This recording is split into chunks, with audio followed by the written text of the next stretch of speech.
Hey, Gurosh here. I have a quick update for you before we dive into today's episode. I wanted to let you know that my course, the Waves of Focus, is now open for enrollment through May 2nd.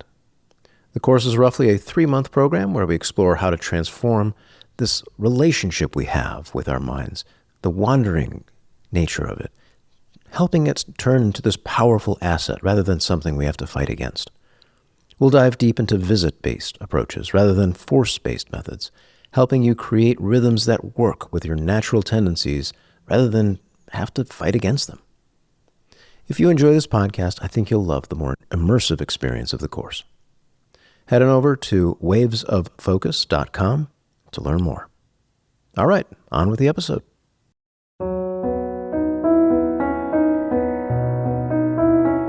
Welcome to the Rhythms of Focus podcast for wandering minds who are tired of feeling that they have to force themselves to make things happen. Maybe know that when things line up well, that tendency to wander actually becomes a powerful wave of focus. I'm Dr. Gurosh Dini, fellow wandering mind. It wasn't that long ago that I struggled to make things happen, whether it was to remember when to pay a bill, do things over time, or look at a list without feeling repulsed. Fast forward through years of study and practice, I can now not only deal with the world, I can be creative, playful, and engage in the ways that make sense to me. I can be a doctor, musician, father, still play games in the evenings.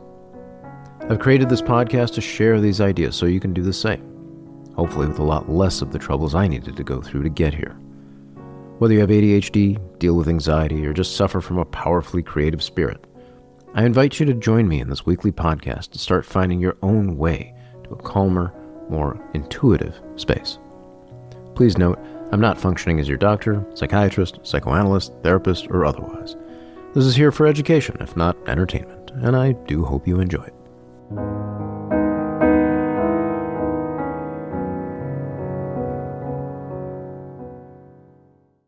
Hey everybody, I've got a wonderful treat for you today. I've got Billy Broas with me today.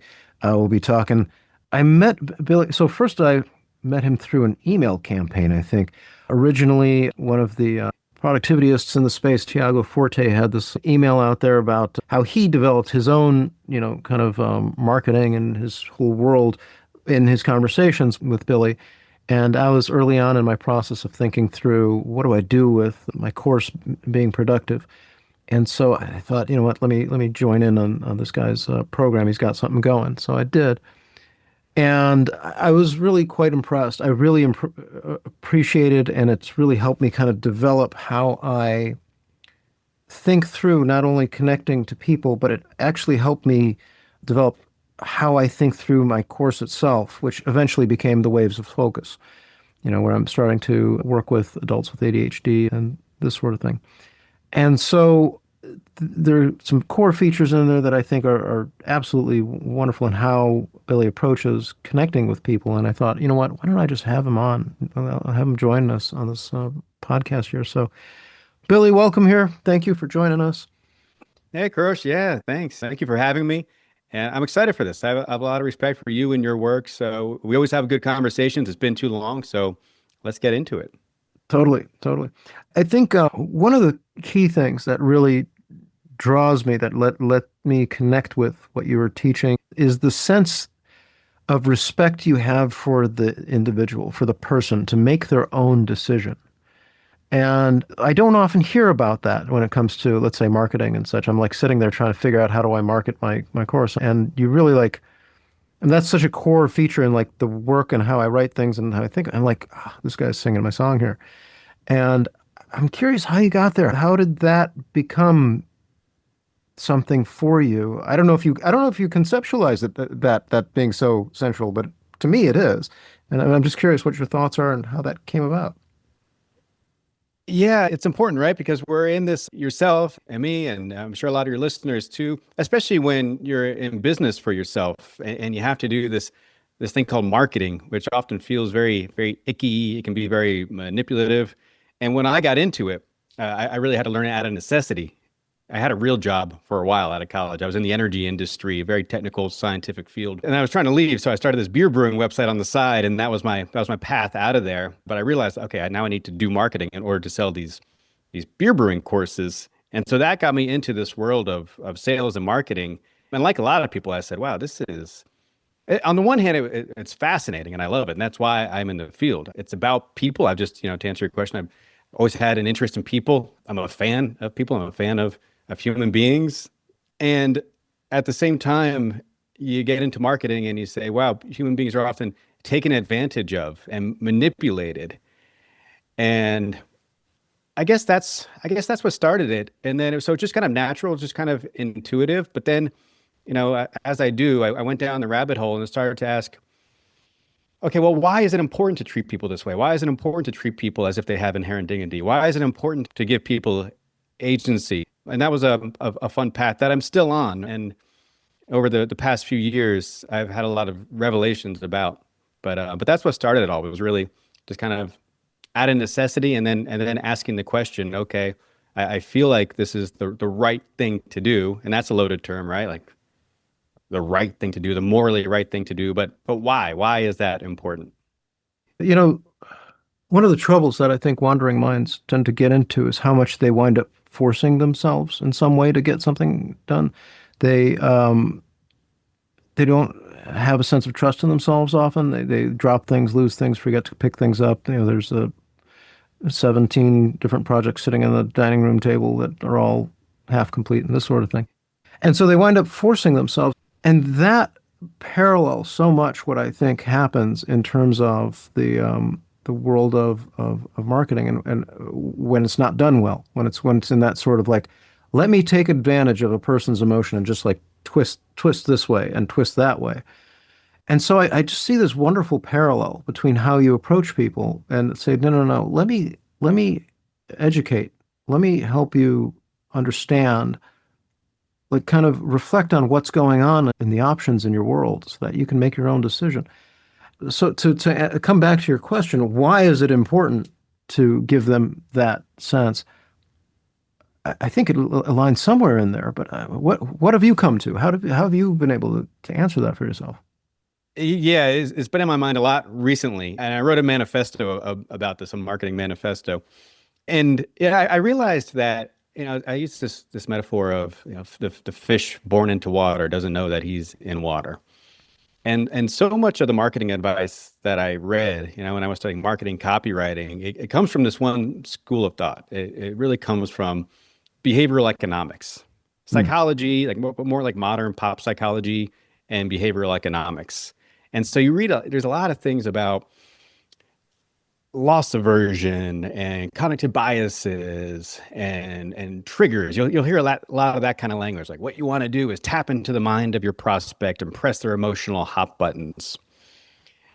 And I was like, okay, well, this feels kind of weird, but this is what all the books are about. Even in the book titles, you see this too. The famous one is Influence, The Science of Persuasion. And in that book, the author compares humans to turkeys. And he talks about the sound that turkeys make. That's kind of just automatic, like a switch, right? Like Pavlov's dog, that kind of thing. And it's like, hey, look, humans are the same thing. We're totally irrational. We're really just mechanisms to be programmed. There's another one, The Illusion of Choice. You'll like that one. Yeah, it's like, yeah, those customers, they think they have a choice, but nah, they're just turkeys. If we just press the right button, we get the reaction from them. And I said, there's just something wrong about that. But I kind of, I didn't really dig into like where that came from. And it goes back to that fish analogy. And, really, I know that you know this very well, given the field that you're in. The field of psychology is relatively recent. I mean, it's only about 150 years old, modern psychology. I mean, it's been around for a long time, but, it had a much more spiritual connection to it, and a much more human connection to it, and a much more metaphysical connection to it. I mean, going back to the days of Aristotle. And I mean, my theory, and I think other people say this too, is that during the Enlightenment, we became really hyper rational and we tried to demystify the world. And it was like, okay, there's nothing superstitious. Let's get rid of all that. We don't need that. Everything became very reductionist. And I really think the baby got thrown out with the bathwater with that. That's a different topic. But that's how psychology became. It became very reductionist, right? And that's what you see. Like that's assumed in this language. Like, humans are just objects to be manipulated. They're just machines to be programmed. And you hear that assumption in this advice. It's like, okay, there's nothing really special about humans. We're just advanced animals. And then if that is your assumption about people, that's all we are, if we're just skin and bones, if we're just chemicals and neurons and things, then it's perfectly reasonable to treat people that way. Why should you treat them as if they have agency and as if they have dignity? And so this comes back to my manifesto and what I wrote about. And the problem with that is it's a utilitarian view of people. Like people are just instrumental. They're just a means to an end. And I said, okay, well, I asked the question, well, okay, if that's the utility-based way of looking at people, is that the right way? Is that the only way of looking at people? And I said, no, there's this other way of looking at people, which is the ontological view of people. So it's not asking what can they do for me or what works when it comes to marketing, because that's what people always say is, well, I know it feels kind of weird to do this, but it works. It gets clicks, it gets conversions, it makes money.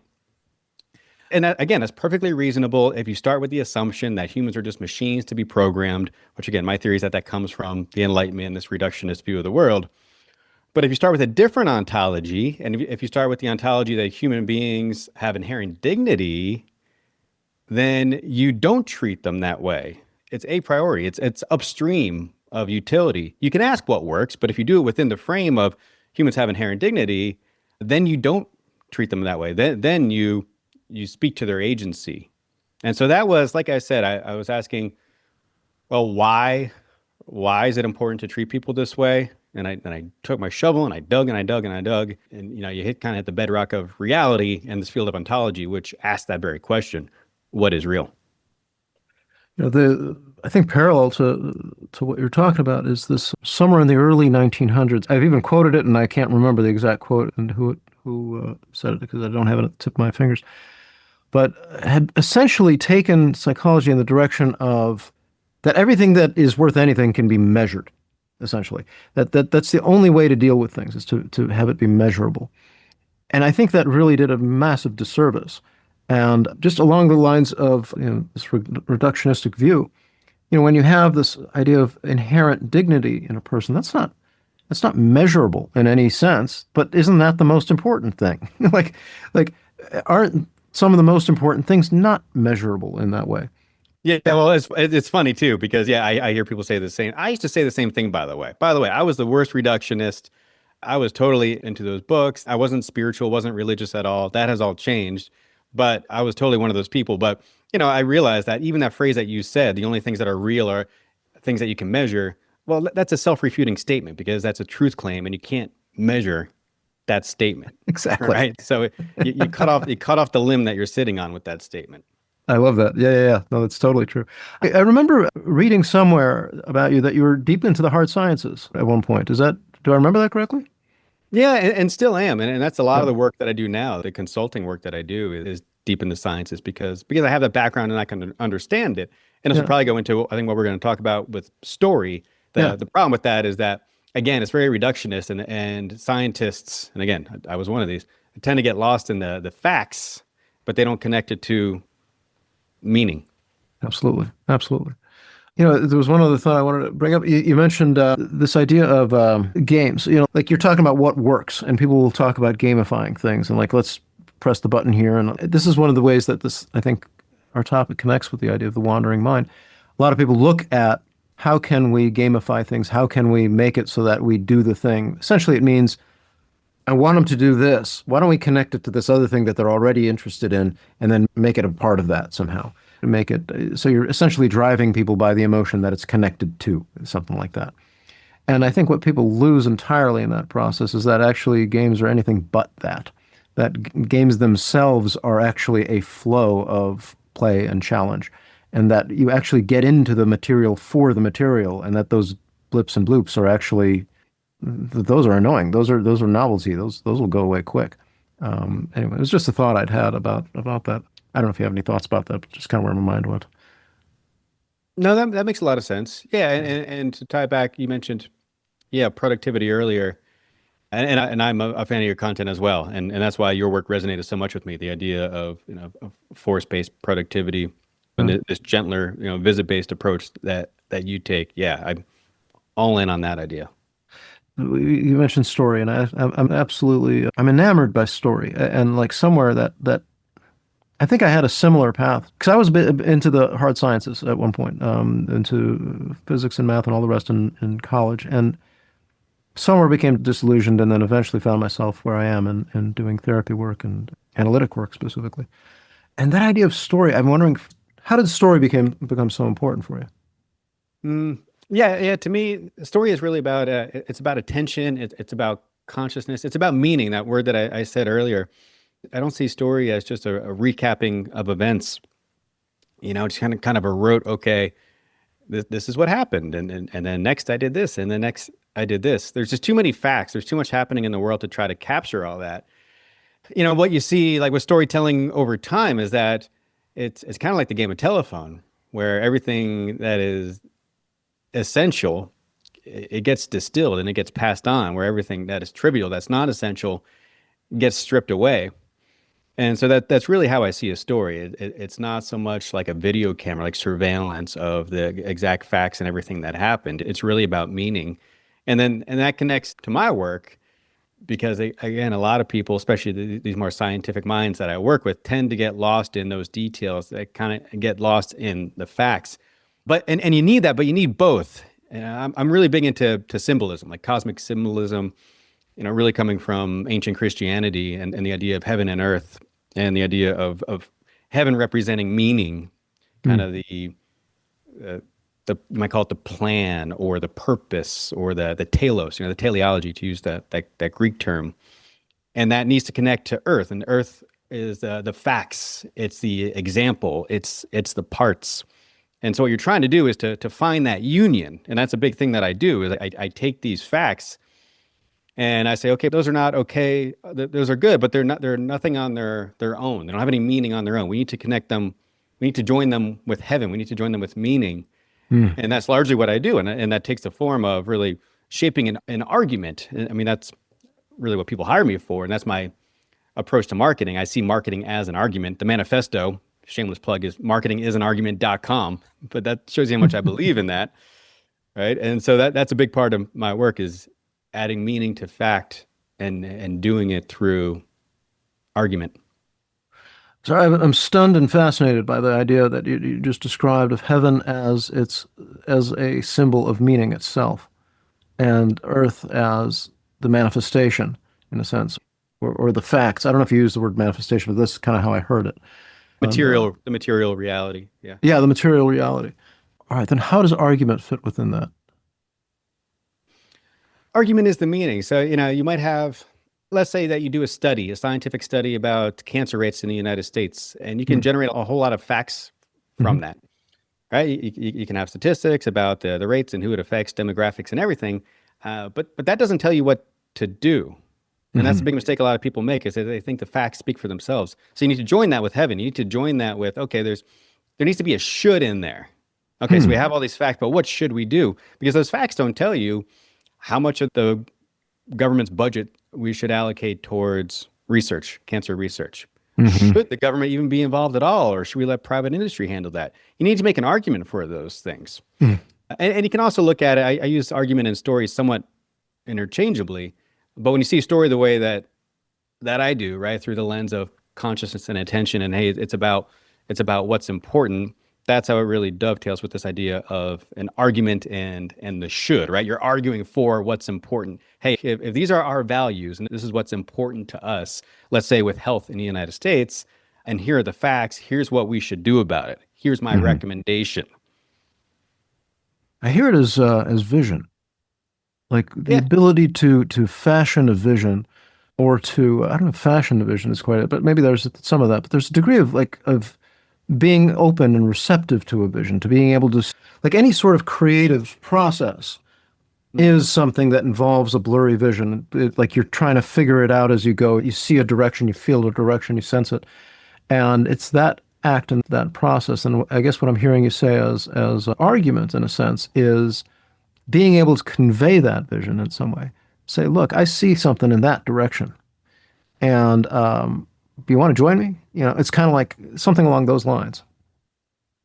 You nailed it. Yeah, that's a perfect way of looking at it, and that aligns with the symbolism as well. I mean, Uh, you mentioned being open and kind of asking the question. That's the symbolism of Earth.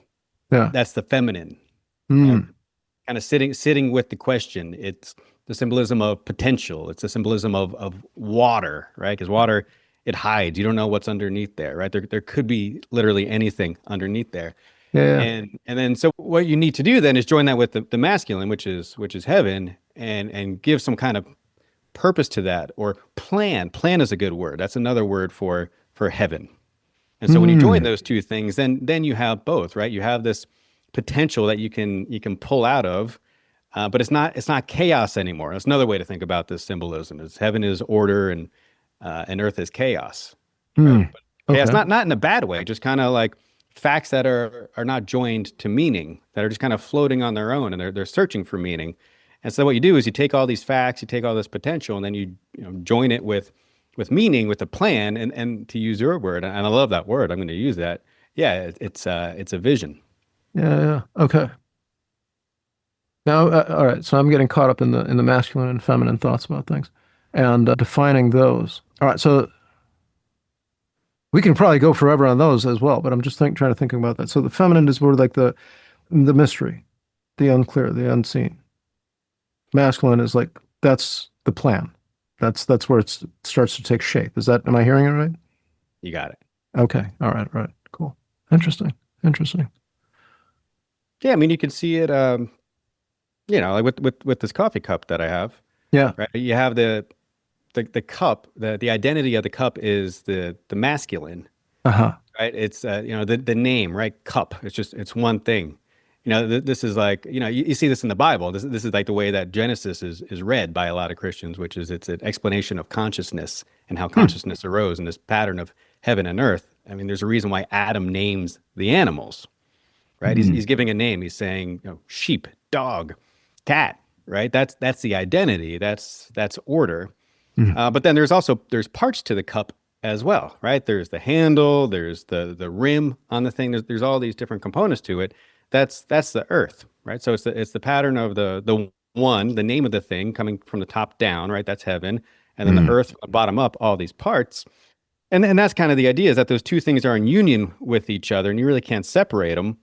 And it's also not immediately obvious why we're able to comprehend the one. Like, why do I see this? Why do we see this as a cup and not just a handle and a rim and all these different parts, right? Hmm. And it's fractal as well. I mean, I can zoom in on just the handle, and that's one thing, the handle, but there's different parts to the handle as well, right? There's a curvature to it, there's materials to it. So there's the one, the handle, and the many. Hmm.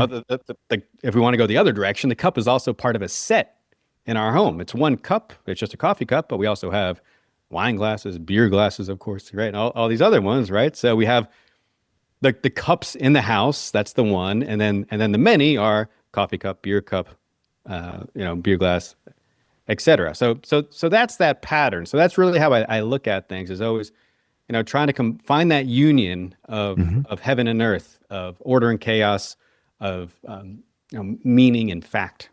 Yeah. I think it's fascinating. I'm thinking I recently had this thought about like how we can engage with our work, this idea of agency as this ability to decide and engage. We have this place of decision where we pause and feel out world that we have in front of us, and then we engage by connecting with it in some way. And that decision, that place of absorbing perhaps the inchoate, the mystery, the shapeless, that is on one end. Perhaps we can look at it as feminine, the terminology that you're using. And then in the engagement of things, where you get progressively further, where it starts with this sort of absorbing of what's there, then getting to the point of being with it, and then getting to the point of actually starting to manifest it. And sometimes I'll think of masculine as that which cuts and penetrates, right? There's this thing that creates a shape, if you will. So in that sense, you cut and like by making a word, like you create a word that essentially bounds it, that binds it. You have bounded an object in a sense by cutting around it, if you will. Anyway, I'm just thinking of that, and not sure where to go with that, but Well, that vastly makes sense. entertaining. Yeah, Does and, it? and that makes sense. And the masculine order, that's another way to think about it, is space. So Hmm. you might think about it like raising a tent. You put up a tent pole, Uh-huh. and now you have space. You have order there, right? There's an identity there, because now you have the inside of the tent and the outside, which is Yeah. chaos, of course, as well. So that's another good way to think about it. That it divides the space. the tent is like inside and outside. Am I hearing it? Yes, Okay. exactly. Yeah. So, and yeah, and then even within the tent, again, that's the fractal idea. You have spaces within spaces. So you might have Yes. an area of the tent that might be more sacred than, this is the Jewish idea of the temple, right? Or the tabernacle is you have like the tabernacle, and then you have like the inner court, and then you have the Holy of Holies, which is within there. And then within that, you have the Ark of the Covenant, right? So you have this fractal progression of identity, right, in the middle, and then chaos outside of it. Yeah, yeah, yeah. All right, so this is the wandering mind in action right now, which is kind of caught up and lost in the maelstrom of thoughts with this all. So this is fascinating, but I'm not sure where to go with it. And maybe that's a good thing in therapy work.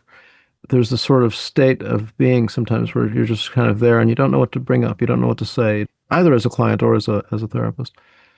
And you just wait for the thought to come. Yeah, it's kind of like the facts floating around looking for their meaning, Yeah, right? yeah, yeah. And that might be a good way to, like, think about like your listener, and the idea of purpose comes to mind. Mm, We do all these things, and I think it's important to ask, what are we doing them for? mm, What is the purpose? I know for myself, I often get lost in that. I'm kind of just doing things maybe out of habit, or because I feel like I should do them. mm, So I always have to pause and ask myself, okay, what's most important first of all, mm. right? I think that's important, is to have that kind of hierarchy in place. Yeah. What really matters to me? What am I worshiping? Hmm. Right? Am I worshiping money? Mm, Right? Because that can change my behavior.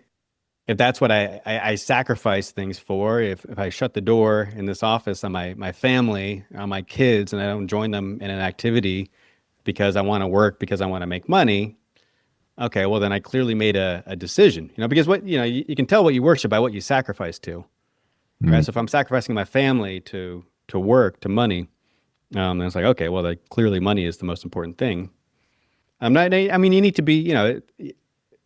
It might look at the same on the surface, but it might look different underneath the surface, right? Like, you also need to be a good steward. Like, I also need to be a good steward for my family as well, and I need to provide for them, mm. right? So there are times where it's like, okay, I need to shut the door because daddy needs to work, because man, it's expensive to live in California and there are bills to pay here, right? But I usually know too. Am I really doing this? Like, am I just telling myself a story? Like, that's why I'm doing this, or am I maybe escaping something? So is it fear that's driving me, or is it greed? Is it because I really do want to buy that thing, and so I know if I work a little bit extra, I can afford it. Mm.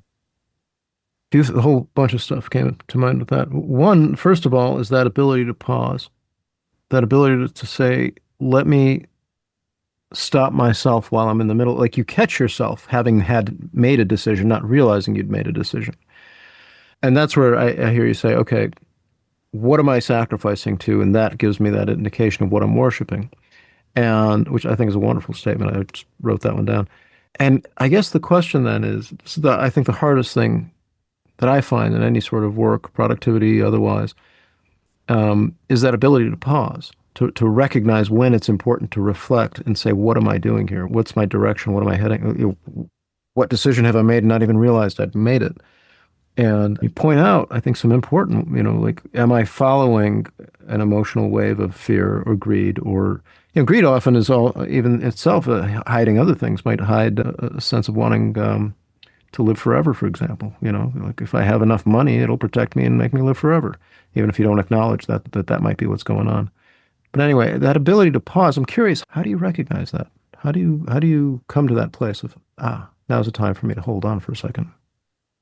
Yeah, that's a good one. It's definitely not easy. It's definitely not something that I have nailed down for sure. I mean, for me, having routines are really important. Not checking my phone first thing in the morning, having that quiet time, having time in nature, having time for prayer, having time to be with the family. When I get caught in those negative cycles, those negative feedback loops, mentally, right? It kind of that spiral, where Mm, like bitterness and resentment start to creep up. mm, I find that for me, it helps to take the focus off myself. mm, It helps to put on other people, doing mm, something for somebody, helping somebody out, helping someone out, like do it, like, mm, like we have a neighborhood here where it's a big range of people from little kids to the elderly, and going outside and throwing a ball with a kid, or helping someone who's elderly carry something, little things like that. You find like those acts of charity totally reset you, and Hmm. suddenly you're not in your head anymore. I think those are both powerful. That idea of you started off with the idea of routine, like structuring it as part of your day, part of like to have those moments of reflection, and then you went on to that other part of service, helping others, and that is another place where that sort of sense of meaning can develop from that pause. Yes. Uh, and I imagine, I mean, there too, you can structure that, you can make that a part of your week, make that a part of your day. How do I connect to others? How do I do something for others? Because then that does help reset you. So I like to define meaning. I mean, I'd love to hear your own definition, but I define it as a depth and breadth of connection, conscious, unconscious, and beyond. Mm. And when you connect to others, you're starting to go beyond yourself. Yes. Yeah. Yeah. Yeah. You go beyond yourself. It takes the focus off of you. And yeah, meaning, I like say your definition of meaning again. A depth and breadth of connection, conscious, unconscious, and beyond. Hmm. Yeah, I think about it. Again, I think about it fractally. Like to me, that's how I look at everything. Sure. You'll hear me say that word a lot. Fractals, and so everything is nested, and even that the cup I'm looking at has meaning to it. I think Mm. about it in terms of purpose, and I like that word Mm. telos a lot that I said earlier as well.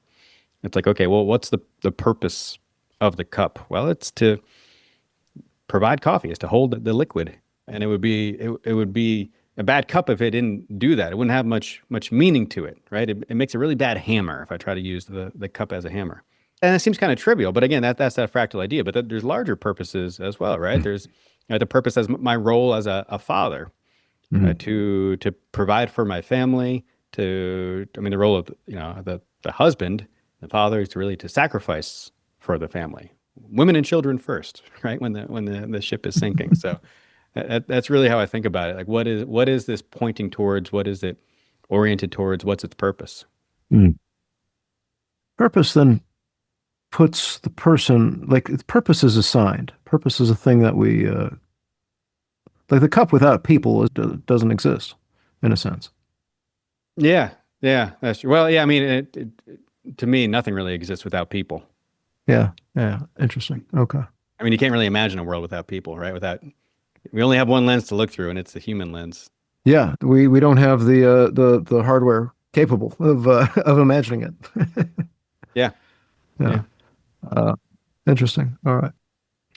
I think the idea of wandering, which comes back, I keep coming back to that principle of wandering within the mind and how it becomes this powerhouse of creativity and thought. Oh, that makes sense to me. Yeah, I like how you said that.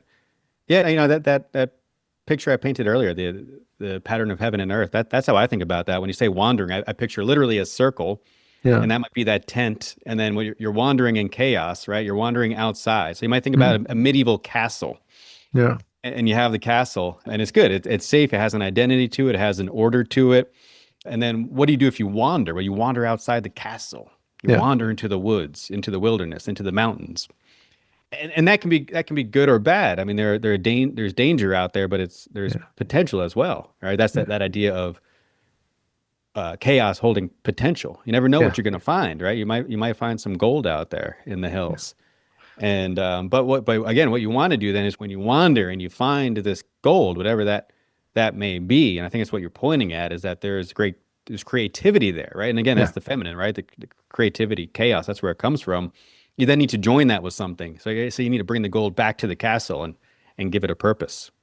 There's the story arc right there, isn't it? Yeah, yeah, I think so. Yeah, structurally, it makes sense. Yeah. You leave the village, you go find a thing, you fight for the thing, pay a price, whatever it is, and bring it back and say, and you've changed in the process. And you bring something back to the village. Hey, look what I found. That and that's the Bilbo Baggins story. That's there and back again, Sure. literally. Right? Sure. You leave home. It's the oft. I'm a big fan of there's this literary technique that you reminded me of. You ever heard of a chiasmus? No, Oh, chiasmus. you like this? Yes, Okay.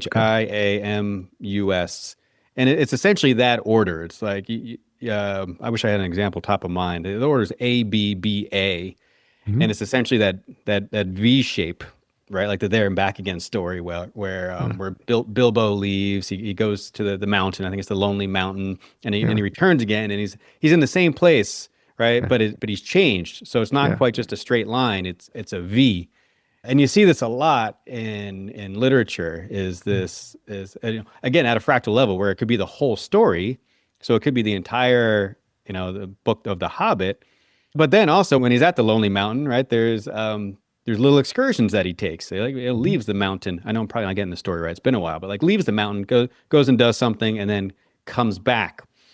And so it's what was amazing to me to discover all this is how structural these stories are. Mm. But it makes sense because like there is, I mean, to me, an objective reality, and everything has to fit into that. So even if you find the exception to that, it's the exception that proves the rule. I mean, we notice it as an exception, which shows you that there is a law there. Yeah. One of the things that I think I mentioned at the beginning was that's impressed me about you was this ability to apply that sense of story within the world of connecting with people of marketing, but it makes marketing more, it's not about marketing anymore. It's about connecting to people and helping them in their own journeys and developing themselves. And so I think about this, the wandering mind often, we often are in this position of many of us, I won't say all, but many wind up maligning themselves, speaking negatively of themselves. They're having a hard time because they don't know, they don't trust themselves to follow through on things, and they don't they often struggle with that sense of powerlessness against themselves even. But then somewhere in the story of that person is, and with any story, is the start of a what if, and then they start to leave that place that they were, this painful place that they were, that somehow was, even though it was painful, was still what they knew, and start to travel from there to discover what they could be, and then return to where they were, where they started, a different person, but still with the power of that wandering nature. And it's no longer that they are. It's not that they're changed in some way that they are quote fixed, if you will. Mm. It's that they've developed and grown, that they've found something within them that was there, but has now become a skill. Mm. Yeah, that resonates. Yeah, I heard a quote. I think it was a bishop, might have been Fulton Sheen who said this, where these thoughts that we have, they're not. You don't want to look at them as yours. You want to Hmm. look at them as just they're just kind of passing by, and they might be thoughts that are, negative thoughts that you have about yourself, perhaps. There might be thoughts of lust, Hmm. of greed, or whatever it is. And the analogy was, it's like a plane that's passing over, and you can't stop the planes from passing over, but that doesn't mean that they need to land at your airport. Hmm. So if you have a thought like that, like a thought of lust that passes over, and a lot of men deal with this, uh, don't feel bad or guilty about that or shame about that, but that doesn't mean you need to entertain it as well. You can just let the plane pass over you. Sounds like meditation. This, There you go. Yeah. yeah, yeah, that there's an importance to being able to acknowledge the thought, not indulge it nor avoid it. Know it's there, and if you tend to avoid it, it tends to create its own problems. If you indulge it, it creates its own problems. But that point of acknowledgement where you can say, yes, I see you there, and then perhaps even I get the message of what you've had to say. I hear what you have to say. I'll take it from here. Because then it comes back to agency. Then it's like I will decide what to do with that thought. I will decide what to do with that feeling, rather than be driven by it. It becomes messenger. Yes, you're no longer the victim of these things, right? Yeah, The plane's passing over. It's not, crashing into you, right? right. It's your choice to ignore it. So I like that framing. Yeah. That's the issue, one of the issues of that wandering state is that there's so many thoughts, so much like hitting you all at once, or the emotions are just so huge. And you're like, what do I do with this? Where do I go? Like you're diving deep into something, you're hyper focused on something that's hard to get out. And it's that practice of trying to transition from having those thoughts and emotions be driver to become messenger, being like, got it, thank you, I acknowledge you. Yes. Yes, Yeah. absolutely. Yeah, and maybe you can tell that about agency. That anecdote you told me really stuck with me about. I think you Mm. arrived somewhere on vacation, and someone was trying to sell you a timeshare. Oh yeah, yeah. You remember that story? Yeah. I could tell you Yeah. this. Yeah. So I traveled and I landed, and they had all these stalls up there. I was late to the wedding that we had to get to, um, and someone was trying to sell us this timeshare, and it was a constant sort of state of act now, or you will lose what I have to offer. And it's very much that ploy, that marketing ploy of artificial scarcity, the scarcity that's created for no reason other than to make someone to act, which is to me a theft of agency. You are taking because agency, that skill and ability to decide and engage non-reactively. That's how I define it, requires time. Thought requires time. That pause that you mentioned earlier is there to give birth to that time that you need to be able to be with it. And if that's taken from you, you've taken away their humanity. You've taken away the person, and now you are, as in what you just described earlier, is you're using the person. Mm. Yeah, and that's and I see such a difference too. I have so much respect for your field, and I noticed the distinction between marketers. They tend to weaponize everything, right? And so I try to be very clear because maybe I come off as sometimes bashing psychology. Mm. What I'm really saying is, well, a couple of things. One, I think we should pump the brakes on it because I don't think that's all there is. Again, we're just a fish Yeah. born into water, right? And so what I preach now is, hey, like this field of philosophy has been a lot more beneficial to me. Even yes, for making more money, which is what a lot of people use this behavioral economics and psychology for, right? You want to Yeah. grow your business, pump the brakes on psychology, use philosophy, and that's where you find fields like ontology and argumentation comes from the field of philosophy, and that's what you need to do if you want to make an argument and you want someone to buy from you. But psychology has become so weaponized, and I think we need to make it clear that it's used in two very different ways. The way the marketers use it, they use it to remove agency. The way that you use it as a therapist is to enhance agency. Yeah. My understanding is the way that, like, the reason why you might dig into things like cognitive biases, and maybe why someone turned out the way they did, maybe dive into their childhood and maybe abandonment issues, things like that, is if people can better understand where they came from and why they have some of the thoughts that they do, maybe they can have more agency and have more control over their life. The way marketers use it is they leverage it for their own personal gain, which is the complete opposite. Am I characterizing that correct? And I'm over my ski It's, tips a bit in your field. no, I think that caricaturizes it well. At least the way I approach therapy work is very much that heightening agency. The story of one's life is very helpful in terms of learning how you can begin to write your own story, and how to take charge of it.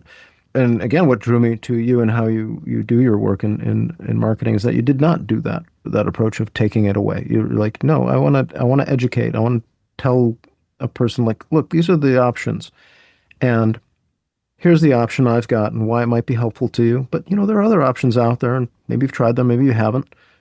You decide. Yes, and you'll find it really does work better for business as well. I mean, when you speak to the reasoning mind, this is something I always say, is that speak to someone's higher nature, not their baser instincts. Yeah. When you treat someone not as a lab rat or as a turkey, but as someone who is part of a race, a species who painted the Mona Lisa and went to the moon and can create beauty, Mm. can create because no other animal does that.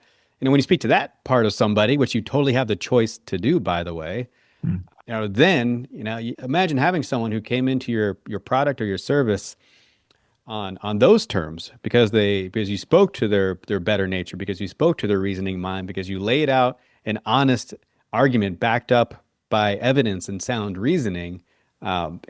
Now, if we want to get into businessy terms, the customer lifetime value of that person is going to be way higher than the person who you manipulated, used a fake countdown timer that reset every 10 minutes, Yeah. all this flash and pizzazz and everything.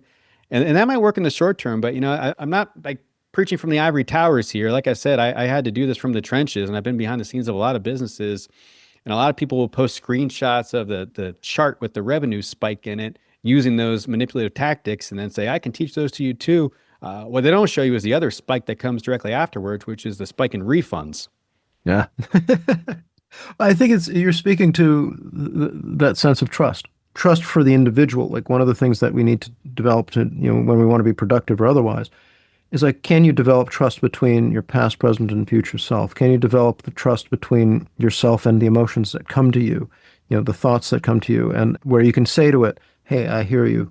I will take it from here. And that part of you feels like, yep, I think maybe I've expressed what I need to express. And the same thing happens, I think, in what you're describing, that like if you have that respect to hear out whoever you're talking to say, hey, I think I understand what you're going through. Let me lay it out for you. Then you develop that trust with the customer. As you pointed out, you have a lifetime customer. You have somebody that you have a relationship with. And that really is the fundamental emotion, is trust. It's also the fundamental aspect of a relationship. It's trust. It's that sense that something will keep doing what it's been doing so that you could rely on it. Exactly. Yeah. It's trust and it's free will and it's voluntary. That's the key thing, right? It's like this idea of love, this idea of agape love in particular, because there's different types of love, right? We kind of just tend to like think about it in our modern age as the Hollywood movie kind of love, like falling head over heels, like your romantic love or eros, right? But the traditional view of love, the agape view of love is this idea. It's really the idea of heaven and earth. It's the idea of the one and the many. It's like I enter into a relationship with you voluntarily.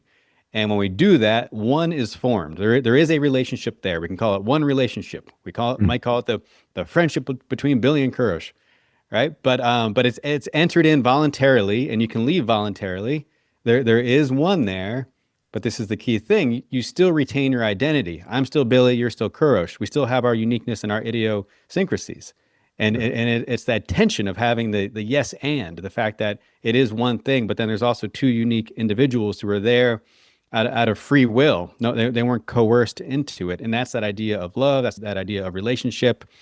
And I don't see, I can't have fragmented thinking around this. I have to have complete thinking around this. I can't like silo that view from how I approach marketing or business or anything, So that's how I see the transaction as well. I see that the transaction between a merchant and a customer as really, and it sounds kind of cheesy, but as love. But, the way that I just defined it, hopefully makes it more clear what I mean.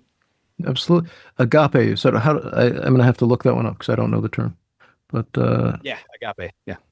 okay, I'll totally look that up. Billy, this has been fantastic. I really hope you've enjoyed this as much as I have, and this is fun. I know this is we kind of went all over and went many ways, but in just the best possible way. I love this kind of conversation. This is just fantastic. So thank you, and I hope you've enjoyed it. No, thank you. Yeah, not a lot of people, as you can tell, I like to nerd out on this stuff, and it's the rare person who's willing to do it with me. So when I find that person, I really appreciate them. And you're one of those people that I know I was meant to meet in life. So I'm very grateful for you having me on here. That is super kind of you to say, and I'm grateful to have met you as well. How can people find you? What would be, you mentioned, of course, the manifesto, and anything else. How can people find you? Yeah, well, I just updated my website. You know how those projects go, man. And I'll tell you what, it's a lot easier. Not to get into the AI thing, but I was able to whip up a new website just like that, with these tools. So if you go to billybroas.com, it's kind of my hub now, and that'll point you in some different directions. If you want to check out the manifesto, that's the thing that I recently released, and that's getting very good feedback. I would start there. That's kind of like my underlying philosophy behind everything. That's really the foundation. And then you can take it from there. And then if you want to go more into the marketing side, my book, Simple Marketing for Smart People, kind of builds upon that and gets more into this argumentation-based approach to marketing. Would you mind spelling it for you? Because it may not be obvious to people how to spell billybroas.com. Oh, yeah. It's BROAS, Billy Broas, BROAS.com. Excellent. Once again, thanks so much. And to my listeners, till next time. Thanks, Chris. Thanks, everyone.